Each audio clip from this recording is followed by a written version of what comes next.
ہر فرض نماز کے بعد جب آپ سلام پھیرتے ہو، ہم ایک کہی گئی ہے کہ آپ نے یہ دعا پڑھنی، اللہم انت السلام ومنک السلام وإلیک یرجع السلام حینا ربنا بالسلام وادخلنا دار السلام، یعنی ہر لفظ سلامتی کے ساتھ جڑا ہوا ہے۔ اور اس دن کو استعمال میں لا کے انتہائی معذرت کے ساتھ شیرانی صاحب اور ہمارے اماموں اور پیشواؤں کے ہاتھوں استعمال کر کے انسان کو حیوان سے بدتر طریقے سے اس دین کے نام پہ ذبح کیا گیا۔ کیا آپ ایک دوسرا بنگال بنانے کی کوشش کر رہے ہو؟ اور اگر یہاں پہ اس دھرتی پہ کوئی دوسرا بنگال بنانے چلا گیا تو پھر آپ ہمیں بتا دیں، پھر اس باؤنڈری کو آپ پھر کیسے ایک ساتھ رکھو گے؟ تو یہ سارے جتنے بھی واقعے، یہ جتنے بھی سلسلے ہیں، یہ ڈائریکٹلی یا انڈائریکٹلی بدبختانہ یہ پل، یہ قدم ہمارے اداروں کے مراکز تک جا پہنچتے ہیں۔ جب 2002 میں یہاں پہ کاپ لیگ کی اور شیرانی صاحب کی ماضی کی جماعت کی حکومت تھی، یہاں پہ کیبنٹ سے فیصلہ دیا گیا کہ نواب اکبر خان کو کے خلاف آپریشن کیا جائے، باقاعدہ کیبنٹ میں یہ فیصلہ ہوا۔ تو آج بلوچ قوم کیا تصور کرے گی کہ جنرل مشرف نے ان کی شہادت پہ اس کرنل کو ویل ڈن مسٹر کرنل کہا؟ ہم نے کہا یہ غلط ہے۔ آپ دنیا کے مقروض بن کے اور قرضہ بھی آپ نے اس ملک کی ترقی اور خوشحالی میں استعمال میں لائے بغیر، کرپشن کی نظر کر کے، لوٹ مار کی نظر کر کے، جبکہ ابھی اس قرضے کو ہمارے وسائل سے اتارنے کی کوشش کر رہے ہیں۔ اور خواہش ریاست کی، اس ملک کے مقتدر اور اعلیٰ قوتوں کی یہی ہے کہ یہاں پہ حقیقی لیڈرشپ، حقیقی سیاسی جماعتوں کے درمیان اور حقیقی سیاسی جماعتوں اور ان کے عوام کے درمیان وہ خلا پیدا کی جائے کہ جہاں پہ کسی بھی موڑ پہ وہ ایک دوسرے پہ اعتبار اور بھروسہ نہ کرے۔ لیکن خواہش ہماری بھی یہی ہے کہ اس مظلوم و محکوم اقوام کو اس دلدل سے، اس مشکل سے، اس تکلیف دہ صورتحال سے نکالنے کا واحد ایک ہی راستہ ہے، چاہے اس کی سربراہی جو بھی کرے، وہ ہے نیب جیسا پلیٹ فارم، نیشنل عوامی پارٹی جیسا پلیٹ فارم، جس میں ہم سب اکٹھے ہوتے۔ جس طرح ساتھیوں نے بڑی تفصیل سے بات کی، یقیناً میرے لیے بہت ہی کم اس طرح کے نکات رہ گئے ہوں گے کہ جس پہ بات نہ ہوئی ہو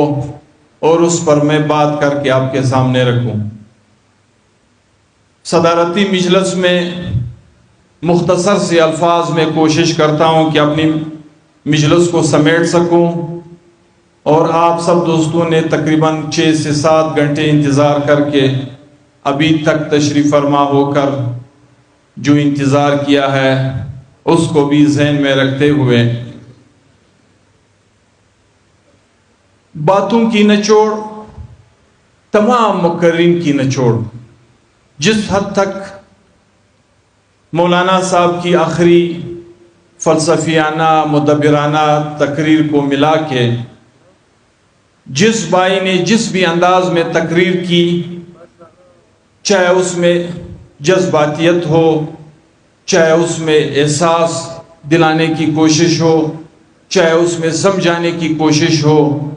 ہر مقرر نے بات کرتے کرتے اس نتیجے پہ پہنچائی کہ اس ملک کے آج کے ہم سب کو درپیش تمام مسائل کا حل، کل تک جو مسئلے ہم بلوچستان میں اپنے بلوچ پشتون عوام ہزارہ سیٹلر کے درمیان میں دیکھ رہے ہوتے تھے، یا جن حالات سے صبح پشتونخوا گزر رہی تھی، یا جو صورتحال کراچی اور سندھ میں اپنے مذموم مقاصد کو حاصل کرنے کے لیے وہاں پہ بنائی گئی، آج وہی صورتحال اس ملک کی اس قوت کی وجہ سے، جس قوت کو ریاست کہتے ہیں، جس قوت کو مقتدر قوتیں کہی جاتی ہے، آج وہی صورتحال انہوں نے پوری ملک کی سطح پہ پیدا کی ہوئی ہے۔ میں ان تمام شہداء کے ایام سے متعلق جو ذمہ دار قوتیں ہیں، جو ذمہ دار ٹھہرتے ہیں ان تمام واقعات کے، وہ ایک ہی قوت کو سمجھتا ہوں، جس کو ریاست کہتے ہیں، جس کو مقتدر قوتیں کہتے ہیں، جس کو بالادست قوتیں کہتے ہیں، چاہے وہ تقسیم ہند سے پہلے کے واقعات ہیں، چاہے وہ تقسیم ہند کے بعد کے واقعات ہیں۔ ابھی یہاں پہ اکثر و بیشتر اس ملک میں جمہوریت سے متعلق ہم سب کی ایک رائے ہوتی ہے کہ اس ملک کی 75-76 سالہ تاریخ میں حکمران ڈائریکٹلی 30 سے 35 سال ریاست اور ریاستی ادارے فوج خود رہا ہے، اور یا پھر ہم یہ کہتے ہیں کہ ایک ڈمی جمہوریت کے ذریعے سے انڈائریکٹلی وہ ہمارے حکمران رہے ہیں۔ ہمارے یہ جو واقعات جو اگست میں رونما ہوئے ہیں، ویسے جس طرح یہاں پہ کہا گیا کہ سال کے 365 ایام میں سے اگر ہم ہر ایک دن بھی اپنے شہداء کی یاد منانے جائیں گے تو شاید 365 ایام میں اگر بلوچ، پشتون، ہزارہ، سیٹلر سب کو ملا کے کوئی بھی دن ہم سے خالی نہیں گزرے گی۔ ہر ایک دن ہم کسی نہ کسی ماتم، کسی نہ کسی اس طرح کے تعزیتی ریفرنس میں ایک دوسرے کے ساتھ اکٹھے ہوں گے۔ یہاں پہ اگر پاکستان بننے سے پہلے شہداء اسپن تنگی کی بات کی جائے تو تقسیم ہند سے پہلے یہ شہداء اس وقت کے ریاست نے اپنے بندوق سے، اپنی گولیوں سے اس پشتون دھرتی پر رہنے والے اس پشتون قوم کو دیے۔ یا اگر اس کے بعد دیکھا جائے، کوئی یہاں پہ اگر بابڑا کی بات کی جائے، یہاں پہ کچھ واقعات اس طرح کے ہوتے ہیں کہ ریاست کبھی کبھار کہتا ہے کہ اسے تو ہمارا تعلق ہی نہیں، ہم تو خود اس طرح کے واقعات کے شکار ہیں، اس طرح کے واقعات ہمارے ہاں وہاں ہوئے، یہاں ہوئے، ادھر ہوئے، ادھر ہوئے ہیں۔ لیکن یہاں پہ میں ایک واقعے پہ 5-10 منٹ مختصر بات کروں گا کہ یا ڈائریکٹلی ریاست نے یہ سب کچھ اس دھرتی پہ رہنے والے اقوام کے ساتھ کیا ہے، یا انڈائریکٹلی اپنے ڈیتھ سکواڈ کے ذریعے سے کیا ہے۔ اگر سپن تنگی کے بعد بابڑا کی بات کی جائے، وہاں پہ بھی نہ کوئی خودکش آیا تھا، نہ کوئی بم دھماکہ ہوا تھا، نہ کوئی ٹارگٹ کلنگ ہوئی تھی۔ جو ایک ساتھ بادشاہ خان کی گرفتاری پہ سراپا احتجاج لوگوں پہ گولیاں چلا کے کم و بیش 700 سے 750 جنازے صوبہ پشتونخوا کے یا پکرے بادشاہ خان سے منسلک ساتھیوں کو دیے، اور ریاست نے ڈائریکٹ دیے۔ اور دو دن ابھی اس ریاست کو اپنی پہلی سالگرہ اس ملک کی کہے، جشن آزادی کہے، 2 دن اس کو باقی بچتے تھے کہ بابڑا کے مقام پہ ہمارے ساتھ یہ واقعہ ہوا۔ اس کے بعد اگر ہم بات کریں 8 اگست کی، جس کو ہم تاریخ میں بابڑا کے ساتھ ایک دوسرا کربلا پشتونخوا سمجھتے ہیں، یہاں پہ دیکھیں ایک ریاستی فریم آف ورک میں کام کرنے والے ادارے جو دنیا کے مقتدر قوتوں کے مقابلے میں اپنے آپ کو انتہائی پیشہ ورانہ ادارے کہتے ہیں، انتہائی معلومات تک رسائی پہنچنے والے ادارے اپنے آپ کو کہتے ہیں۔ 8 اگست کا واقعہ کس طرح ہوتا ہے؟ سب سے پہلے عالوی ایڈوکیٹ کو شہید کیا جاتا ہے، جس کے شہادت پہ منصوبہ یہی بنایا گیا تھا جو 8 اگست کو ہوا۔ دشمن یا اس منصوبے کے لیے تیار کیا گیا دشمن اس واقعے پہ اس طریقے سے نہیں پہنچ پایا جو ان کی خواہشات تھی۔ پھر اس کے بعد بیرسٹر امان اس وقت کے لا کالج کے پرنسپل کو شہید کیا گیا۔ پھر یہی منصوبہ تھا کہ بیرسٹر امان کے تدفین پہ، اس کی لاش پہ، اس کی ہاسپٹل میں علاج معالجے پہ وکلا برادری، ججز سمیت، قداور شخصیات سمیت اسی طرح اکٹھے ہو کے ہم اس کو ثانیہ 8 اگست جیسے واقعے سے دوچار کریں گے۔ پھر جب ناکامی ہوئی تو بلال قاضی کو ٹارگٹ کیا گیا، اور جب بلال کو ٹارگٹ کیا گیا تو 8 اگست کا واقعہ ہوا۔ ابھی ہم پوچھنا چاہتے ہیں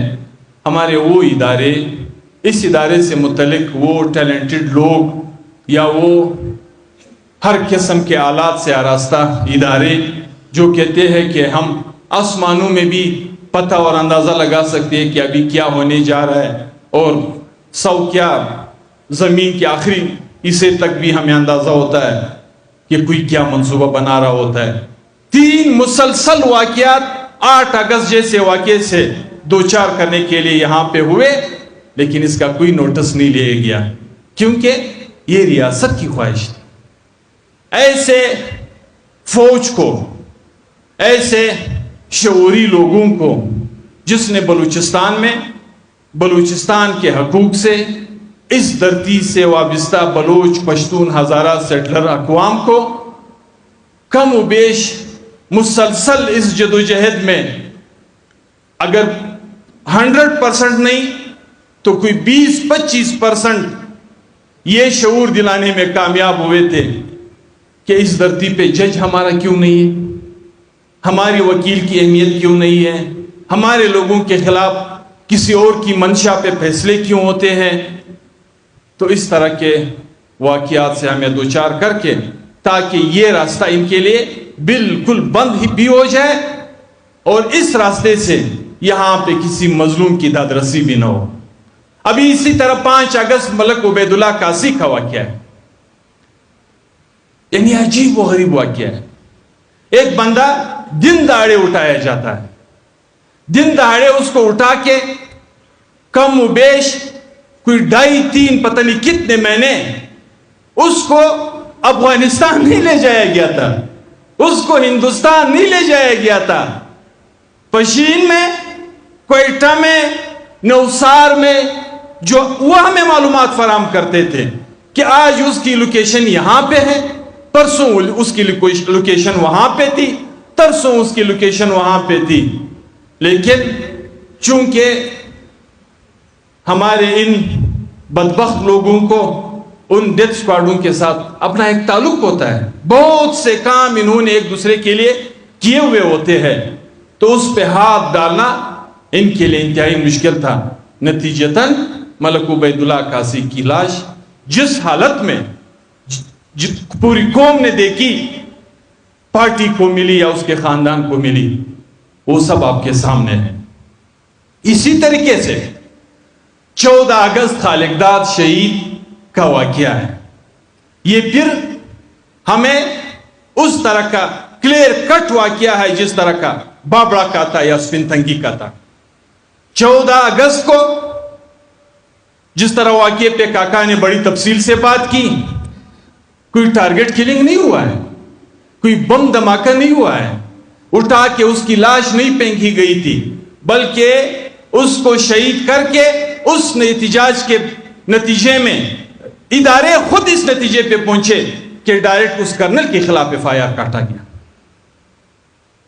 اور اسی طرح اگر بات کی جائے ہمارے شہدائے مانگی ڈیم مدثر اور دوسرے بھائیوں کی، تو کیوں اور کس طریقے سے کوئی دہشت گرد تنظیم اپنے ہی فورسز پہ اگر اس کے پر کاٹے نہ جائے، اس کو کمزور نہ کیا جائے، پے در پہ اس طرح کے واقعات سے دوچار کر سکتا ہے، جس طرح مانگی کے واقعے میں ہمارے مدثر یا ہمارے لیویز کے ان اہلکاروں کو شہید کیا گیا۔ تو یہ سارے جتنے بھی واقعے، یہ جتنے بھی سلسلے ہیں، یہ ڈائریکٹلی یا انڈائریکٹلی بدبختانہ یہ پل، یہ قدم ہمارے اداروں کے مراکز تک جا پہنچتے ہیں۔ آج ہم ان سے یہ نہیں کہتے ہیں، نہ ہم اس کو کبھی کبھار وہ کہتے ہیں کہ اس طرف سے ہمیں گالیاں پڑتی ہیں، ہم اس کو گالیاں نہیں دیتے، لیکن کم از کم جو آگ آپ نے جلا کے پھیلایا ہوا ہے، تو جہاں پہ قومیں آپ کے ساتھ مزید اکٹھے رہنے کے لیے تیار نہ ہو، جہاں پہ مزید آپ کی ظلم و بربریت کی برداشت لوگوں کے ہاں ختم ہو جائے، تو ہم پوچھنا پھر یہ چاہتے ہیں، جس طرح ہم اکثر یہاں پہ ایک بات کہتے ہیں کہ اگر امن نہ ہو، دھرتی پہ اقوام کی زندگی کے لیے آسائش نہ ہو، تو مولوی صاحب پھر امامت کس کی کریں گے؟ ڈاکٹر صاحب پھر علاج کس کی کریں گے؟ انجینئر کی خدمات کہاں پہ کوئی حاصل کریں گے؟ تو جب امن ہوگا، کاروبار ہوگا، تجارت ہوگا، تو ڈاکٹر کی اہمیت ہوگی، امام کی اہمیت ہوگی، سیاسی جماعتوں کی اہمیت ہوگی۔ اور جب یہ سارا سب کچھ نہ ہوگا تو ہم اس ریاست سے پھر پوچھنا چاہتے ہیں کہ ایک تو بنگال آج ہم سے جس حالت میں ہے وہ ہم سب کے سامنے، کیا آپ ایک دوسرا بنگال بنانے کی کوشش کر رہے ہو؟ اور اگر یہاں پہ اس دھرتی پہ کوئی دوسرا بنگال بنانے چلا گیا تو پھر آپ ہمیں بتا دیں، پھر اس باؤنڈری کو، جس کو شرانی صاحب نے بڑی تفصیل سے اس کی وضاحت کی اس کی تو ویسے باؤنڈری ہے ہی نہیں، لیکن پھر بھی اگر ہے بھی تو اس باؤنڈری کو آپ پھر کیسے ایک ساتھ رکھو گے؟ اور ساتھ ہی پھر آپ اپنی ریاست کی یہ مقتدری کی یہ بالادستی کی حکومت پھر کس پر کرو گے؟ جس طرح آج یہاں پہ ہمارے بلوچ بھائیوں نے ذکر کیا، جس ظلم جبر کا ذکر انہوں نے اپنے وطن کا حال آپ کے سامنے رکھا، یقیناً دنیا میں کسی بھی انسان کو کوئی بھی مذہب کسی کی ہلاکت کا اجازت نہیں دیتا ہے، بلکہ قرآن کی تو واضح آیات ہے جس کا ترجمہ ہے کہ اگر آپ ناحق ایک انسان کا قتل کرو گے تو سمجھو آپ نے پوری انسانیت کا قتل کیا۔ وہاں پہ مسلمان کا ذکر نہیں ہے۔ اور اسی طرح اگر آپ نے ایک انسان کی جان بچائی تو سمجھو آپ نے پوری انسانیت کی جان بچائی۔ ایک ایسا دن، ایک ایسا مذہب جہاں پہ جس طرح شرانی صاحب نے سورۃ الفاتحہ کی بات کی، وہاں آیات آپ کے سامنے پڑھے اور رکھے، اسی طرح ہر فرض نماز کے بعد جب آپ سلام پھیرتے ہو تو یہی بات سب سے پہلے ہمیں کہی گئی ہے کہ آپ نے یہ دعا پڑھنی، اللہم انت السلام ومنک السلام وإلیک یرجع السلام حینا ربنا بالسلام وادخلنا دار السلام، یعنی ہر لفظ سلامتی کے ساتھ جڑا ہوا ہے۔ اور اس دن کو استعمال میں لا کے انتہائی معذرت کے ساتھ شرانی صاحب اور ہمارے اماموں اور پیشواؤں کے ہاتھوں استعمال کر کے انسان کو حیوان سے بدتر طریقے سے اس دین کے نام پہ ذبح کیا گیا، اور اس دین کے ذریعے سے یہاں پہ اس دین کے نام پہ یہاں پہ خون کی ندیاں بہائی گئی۔ 40 سال سے اس خشک و خون میں نہ صرف یہ کہ ہم پشتون قوم یا یہ پشتون دھرتی تباہ و برباد ہو گئی، ساتھ ہی اس کے اثرات سے یہاں پہ بسنے والے کوئی قوم بھی محفوظ نہیں رہا۔ آج سندھ کی حالت کیا ہے؟ سندھ میں لوگ آج کھڑے ہو کے کہتے ہیں، پارلیمنٹ میں کھڑے ہو کے کہتے ہیں کہ اتنا اسلحہ کراچی میں شاید پشتونخوا وطن میں نہیں آیا ہوگا جتنا کراچی میں آیا۔ جس طریقے سے اس فساد کے بعد یہاں پہ منفی اثرات سے اس ملک میں کوئی بھی انسان بچ نہیں پایا ہے، تو ہم اس ریاست سے کہتے ہیں، ہم ان مقدر قوتوں سے کہتے ہیں، برملا کہا بلیدی صاحب نے اور روف بینگل صاحب نے، ہم خود رہے اس پارلیمنٹ میں، آج ہم نے اس پارلیمنٹ میں آخری اجلاس میں اس پر کھل کے بات بھی کرنی تھی، تو چونکہ 8 اگست کی اس واقعے کے امن سیمینار میں ہم نے شرکت کرنی تھی، اس کو ترتیب ہم نے دیا ہوا تھا، تو بوجہ اس کی ہم وہاں پہ شرکت نہیں کر سکے، لیکن اس سے چند دن پہلے اسمبلی سٹاف میں ہم نے یہ باتیں کھل کر کہی۔ یہ پارلیمنٹ ہم نے دیکھا، اس پارلیمنٹ کی حیثیت ہم نے دیکھی، اور یقیناً اگر میں یہ کہوں کہ یہ پارلیمنٹ صرف یہ نہیں کہ آج کا یہ پارلیمنٹ اور اس کی یہ حیثیت ہے، بلکہ اگر میں یہ کہوں کہ اس ملک میں 47 سے لے کے پھر 2018 تک اور اس کے نتیجے میں وجود میں آنے والے جو بھی پارلیمنٹ آئے، ان سب کی یکساں اور ایک جیسی حیثیت ماضی میں بھی تھی اور آج بھی ہے۔ ہم نے دیکھا، ہم نے فیصلے کرتے ہوئے لوگوں کے احساسات اور جذبات اور آداب کو دیکھا۔ جس طرح یہاں پہ بات ہوئی، ایک تو پارٹیاں راتوں رات بنا کے پھر ان کو اقتدار اعلیٰ بھی سونپی جاتی ہے، اور یقیناً بدنام پارلیمنٹیرین ہو رہے ہیں۔ جان بوجھ کے سیاست سے، سیاسی جماعتوں سے یہاں پہ کوشش ہو رہی ہے کہ عوام کو متنفر کیا جا سکے۔ یہ ایک شعوری کوشش ہے۔ کیوں پبلک متنفر نہیں ہوگی؟ جب 2002 میں یہاں پہ کاپ لیگ کی اور شیرانی صاحب کی ماضی کی جماعت کی حکومت تھی، یہاں پہ کیبنٹ سے فیصلہ دیا گیا کہ نواب اکبر خان کو کے خلاف آپریشن کیا جائے، باقاعدہ کیبنٹ میں یہ فیصلہ ہوا۔ تو آج بلوچ قوم کیا تصور کرے گی؟ یہ اپنی جگہ ہے کہ جنرل مشرف نے ان کی شہادت پہ اس کرنل کو ویل ڈن مسٹر کرنل کہا۔ یہ اپنی جگہ ہے کہ وہ کہتے، چیختے چلاتے رہتے تھے کہ بلوچستان کا مسئلہ نہیں، یہ 3 سرداروں کا مسئلہ ہے، لیکن کام تو پارلیمنٹیرین سے لیا گیا۔ رات تو پارلیمنٹیرین کے ذریعے ہموار کی گئی، اور اسی طریقے سے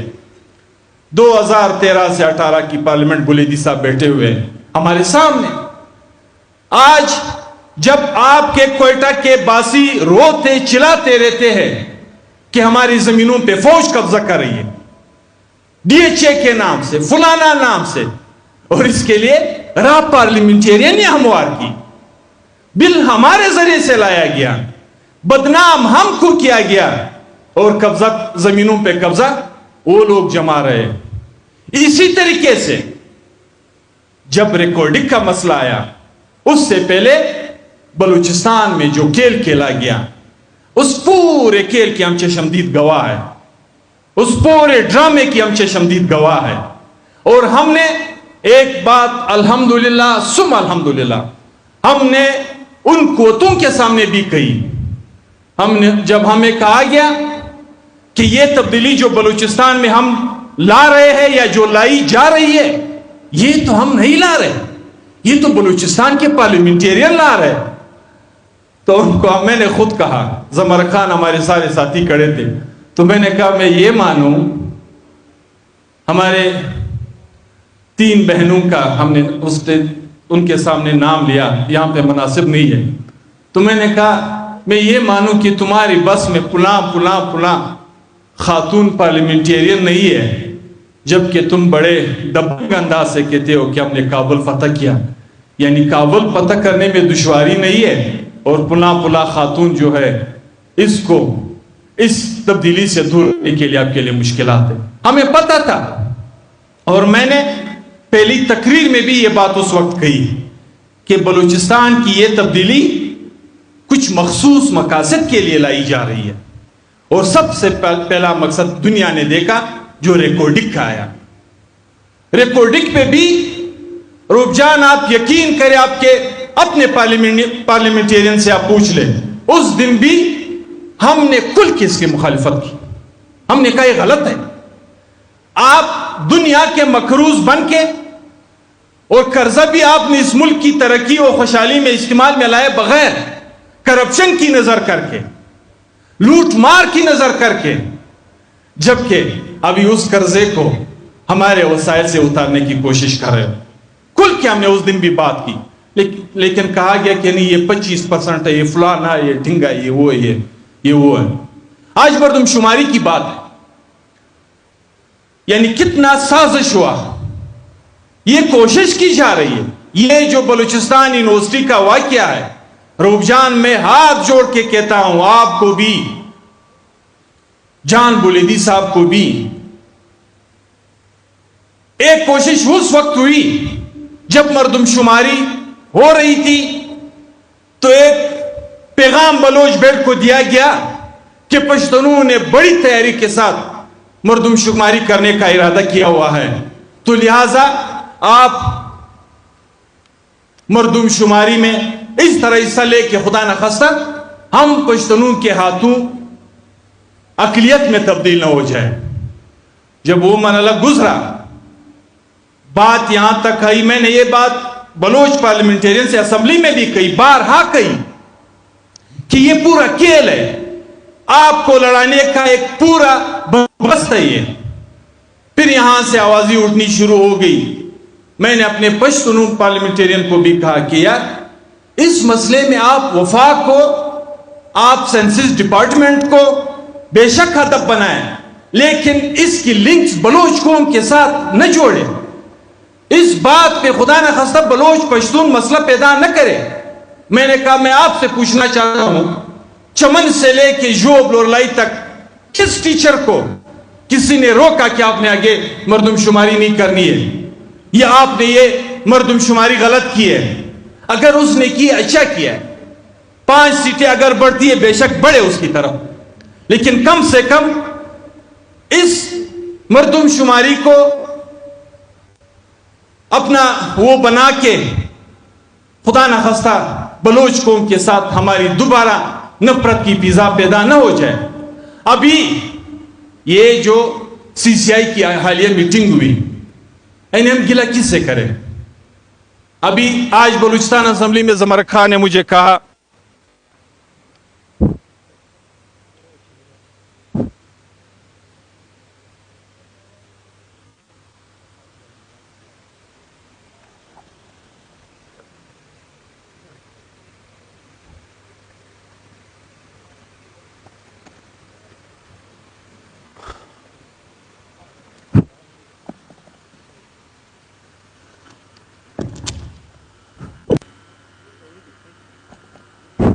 اس سے غلط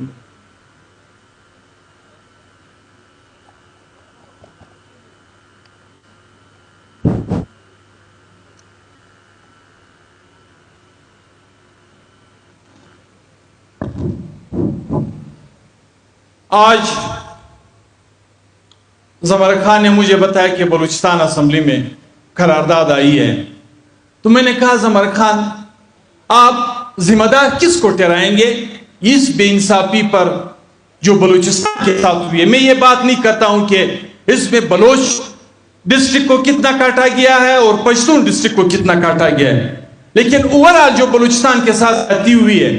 اس پہ ذمہ دار آپ کس کو ٹھہرائیں گے؟ کیا آپ کے بلوچستان کے نمائندے وہاں پہ نہیں تھے؟ اگر میں یہ کہوں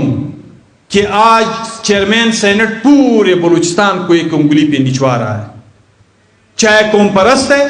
چاہے مذہب پرست ہے، آخر اس شخص کے پیچھے اتنا باور اور بھروسہ اور ٹرسٹ کس بنیاد پہ؟ کیا اس میں ہمارا سی ایم صاحب نہیں تھا جس کی تبدیلی کے لیے بلوچستان میں اپوزیشن نے اپنی اپوزیشن کی حیثیت گنوا دی؟ کیا اس میں ہمارے سردار اور نواب ادھر اس سی سی آئی کی میٹنگ کا حصہ نہیں تھے؟ تو میں نے کہا ہم بات کرتے ہیں پھر کس کے خلاف کریں؟ بات تو پھر ہمارے ہاں ایک دوسرے کی طرف آتی ہے۔ میں کہوں گا کہ آپ فیڈرل حکومت کے حصہ ہو، آپ کے اتحادی وہاں پہ اس میٹنگ کا حصہ تھے، آپ کے یار دوست اس میٹنگ کا حصہ تھے، اور نظرہ آپ کے پورے بلوچستان پہ گرا۔ تو اس طرح کے جو غیر معمولی فیصلے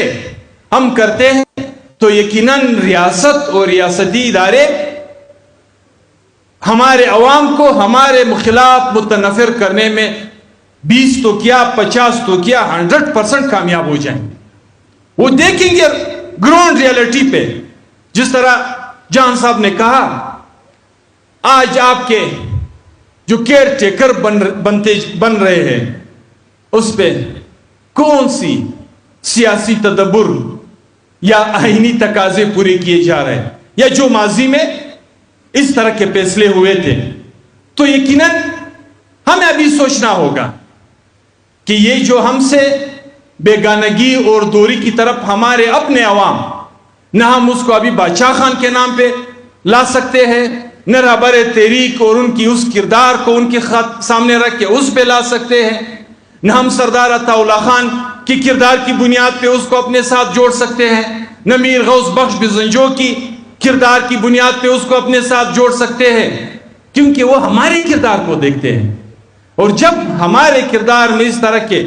داغ ہوں گے، اس طرح کے فیصلے ہوں گے، تو یقیناً لوگ ہمارے سے کسی اور کی طرف ضرور جائیں گے۔ اور خواہش ریاست کی، اس ملک کے مقتدر اور اعلیٰ